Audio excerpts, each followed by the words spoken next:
Good evening. I'm John Batchelor. This is The John Batchelor Show. Gordon Chang of Forbes.com joins me.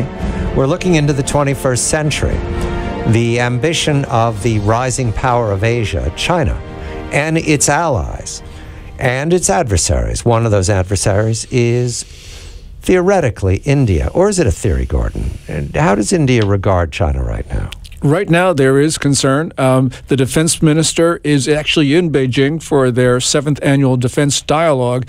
And on the topic, on the agenda, are a number of things, including the border incursions of last month, but also really what's happening in the Indian Ocean, which I think is a far greater issue for Beijing and New Delhi. Foreign policy is a cornerstone, we're told, of the presidential cycle for 2016.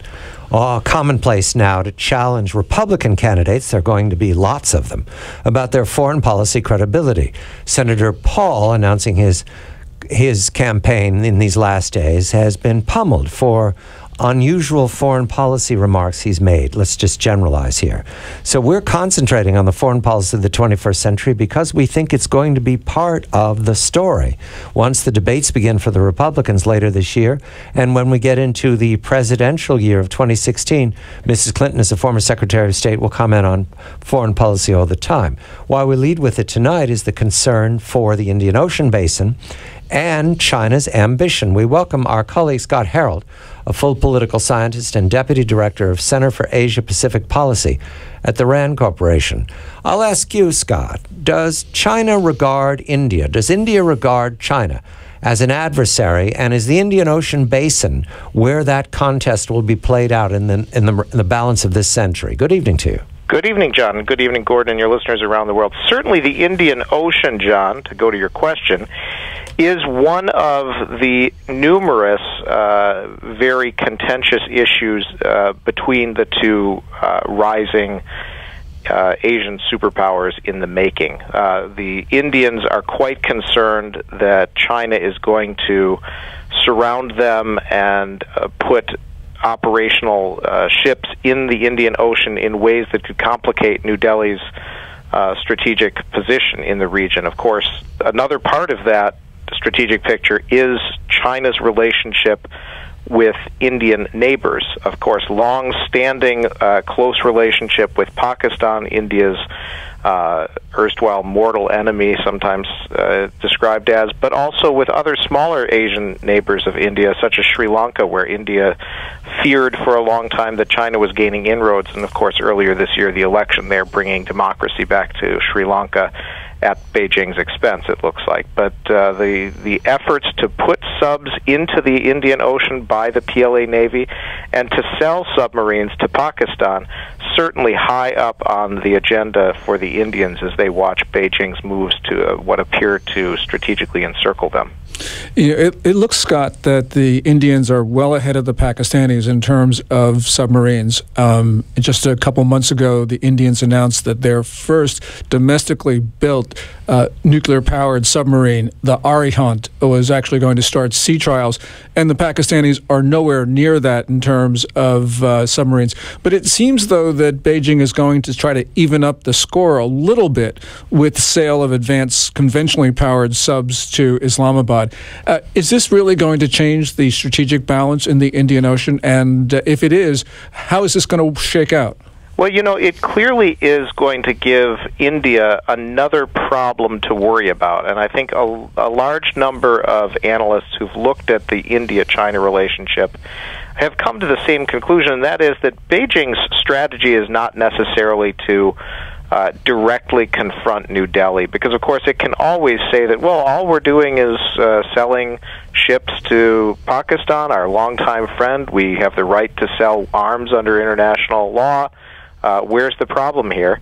But every Chinese move seems to present New Delhi with yet another complication to its security strategy. Is Pakistan's Navy the primary problem for India? No, of course not. The primary problem for India vis-a-vis Pakistan is Pakistan's sponsorship of domestic terrorism inside India and the possibility of a cross-border nuclear exchange using surface-to-surface missiles or air-delivered missiles. But having those submarines enter the picture is yet another way that Beijing can pose complications for India as India seeks to focus on the big picture, the grand strategic questions of Asia, Beijing's goal is let's keep them focused at home. Let's keep them tied up and tied down in South Asia. Moscow and Beijing are in conversation routinely. We see it in the news. Looks like cooperation. Looks like they're doing business. Moscow and Beijing, do they have plans to bring India into their conversation, or is India regarded as an outlier in the Eurasian supercontinent? It's a fascinating question, John. I think it's quite clear that when it comes to India, Moscow and Beijing have very different interests at stake. Of course, Moscow views India as a major market for its foreign sales of defense articles. China, by contrast, sees those articles coming from Russia down to India and thinks, well, where are they going to end up being used if they're used? Potentially they'll be used against China. So this is a bit of an issue in the Russia-China relationship. I don't think there's much prospect for Russia and China bringing India on board to form a grand strategic axis or alliance, if you will. But there are areas where the three countries clearly cooperate. For example, there are three of the letters in the BRICS, right? Right. There are areas where the pride of being a large country, the developing status for some of them, puts them in a different place from the United States or Western Europe or the already developed countries of East Asia. Right. And Gordon, this is a world without the United States. That's what we're talking about, the 21st century, and there's no presence of the American Imperial Navy. Well, I would sort of disagree. And the reason is that this could be a world without the United States if Beijing were not to irritate New Delhi. But it is. And because of that, you're seeing much closer relations between New Delhi and Washington. So the United States actually becomes a part of the conversation largely because of China. It need not be there, but the Chinese have made a strategic calculus decades ago that they were going to give the Indians a hard time. And so, therefore, I think we're going to be a major player in the Indian Ocean, bigger player than we would have been. Does India depend upon us, Scott, to back them up as Pakistan and China move the pieces around the ocean basin? I think the Indians are very, very interested in having a close relationship with the United States. There is still a neuralgia about being pulled into anything that resembles an alliance, especially if it were oriented towards a particular country. But operationally, the Indians are interested in exercising with the U.S. Navy. They'd also point out that there are very extensive trilateral dialogues going on, not just U.S. and India bilaterally, but U.S., India, Japan, U.S., India, Australia. And so India is looking to have a number of discussions and cooperative ventures with partner states that it regards as sharing some of its same values and interests, in addition to simply having these bilateral relationships. There's a discussion underway about kind of the future of the region, and I think the Indians, in many cases, view the region's future as desirable if it can be shaped in part by countries that share its values. Gordon, do the Chinese support, enhance, reinforce, flatter the Pakistanis in order to weaken the Indians, or do they have another ambition? Well, I think that really has been the calculus going back to the 1970s when the Chinese started to give the Pakistanis the technology to enrich uranium, plus also the plans for warheads.